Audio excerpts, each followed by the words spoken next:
Hola amiguitos, el día de hoy voy a hacer pan francés. Primero mi abuelito que ya ven con la llenita.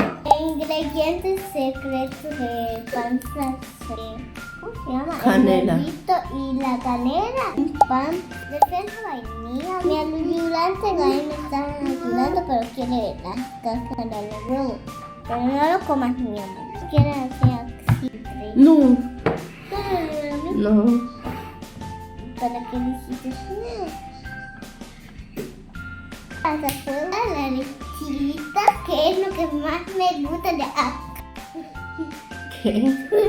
Ay, Uy, la mía con leche. Mamá, casi me cae toda. Un trapico.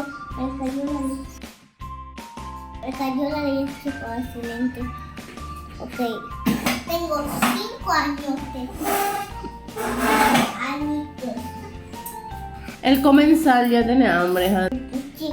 Oye, usted no sabía fácil con esto.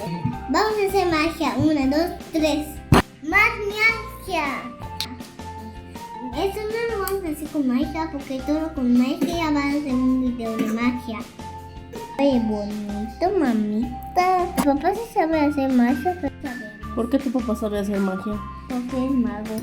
Es payaso. El comensal ya se está comiendo el pan. A batir otra vez, pero lo vamos a aplastar otra vez, ¿verdad? A ver, suéltale un poco. A ver.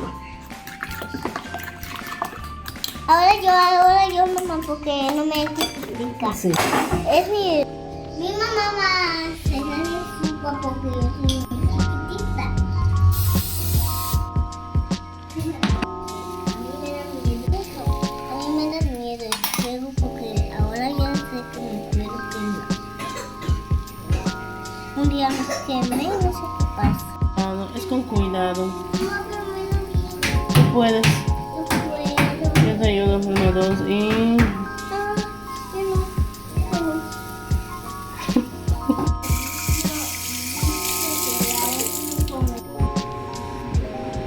Ay, amiguito, me lo devolé porque estaba súper riquísimo. Inténtalo en casa.